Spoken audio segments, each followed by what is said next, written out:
ಪ್ರಯಾಗ್ರಾಜ್ನಲ್ಲಿ ನಡೀತಾ ಇರುವಂತಹ ಕುಂಭಮೇಳ ಯಾಕೋ ಸಾವಿನ ಕೂಪವಾಗಿ ಬದಲಾಗ್ತಿದೆಯಾ?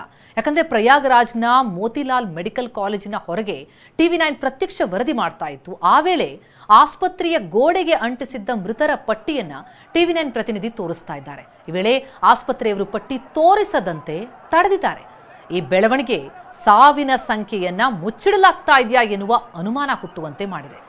ಮೌನಿ ಸ್ನಾನದ ದಿನ ಸಾಕಷ್ಟು ಮಂದಿ ಮೃತಪಟ್ಟಿದ್ರು. ಹಾಗಿದ್ರೆ ಆ ಪಟ್ಟಿಯನ್ನ ಈಗ ಮರೆಮಾಚಲಾಗ್ತಾ ಇದೆಯಾ?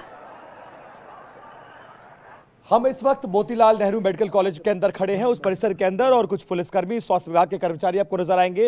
इल्लोंदु पट्टी अंटिसिद्दारे. ಇದು 24 ಮೃತರ ಪಟ್ಟಿಯಾಗಿದೆ. ಸರ್ಕಾರ 30 ಜನರ ಪಟ್ಟಿ ಬಿಡುಗಡೆ ಮಾಡಿದೆ. 1 2 3 4 5 6 7 8 9 10 11 12 13. ಕೈ ಯಾಕೆ ಹಿಡಿತಿದ್ದೀರಾ ನೀವು? ಯಾಕೆ ತಳ್ತಿದ್ದೀರಾ? ಇಲ್ಲಿ ತೋರಿಸಿ ಕ್ಯಾಮ್ರಾ. ನೀವು ಕ್ಯಾಮ್ರಾಗೆ ಕೈ ಇಡ್ತೀರಾ? ಇದೇನ್ ಪಾಕಿಸ್ತಾನನ? ನೀವು ಕ್ಯಾಮ್ರಾಗೆ ಕೈ ಇಡ್ತೀರಾ?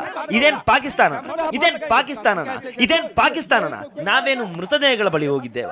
ನಾವು ಲಿಸ್ಟ್ ತೋರಿಸಬಾರ್ದ? ಇದೇನ್ ಪಾಕಿಸ್ತಾನನ? ನಾವೇನು ಮೃತದೇಹಗಳ ಬಳಿ ಹೋಗಿದ್ದೇವ? ನಾವು ಲಿಸ್ಟ್ ತೋರಿಸಬಾರ್ದ? ಇದೇನ್ ಪಾಕಿಸ್ತಾನನ? ಇದೇನ್ ಪಾಕಿಸ್ತಾನನ? ಇದೇನ್ ಪ್ರಜಾಪ್ರಭುತ್ವ ಅಲ್ವಾ? ಅಖಾಡಗಳನ್ನ ಮುಚ್ಚಿಡ್ತಿದ್ದೀರಾ. ನನ್ನ ಕೈ ಯಾಕೆ ಹಿಡಿತಿದ್ದೀರಾ? ನಿಮ್ಮ ಪರಿಚಯ ಹೇಳಿ. ಅರೆಸ್ಟ್ ಮಾಡಿ ನನ್ನನ್ನ. ನನ್ನ ಕೈ ಯಾಕೆ ಹಿಡಿತಿದ್ದೀರಾ? ನಿಮ್ಮ ಪರಿಚಯ ಹೇಳಿ. ಅರೆಸ್ಟ್ ಮಾಡಿ ನನ್ನನ್ನ.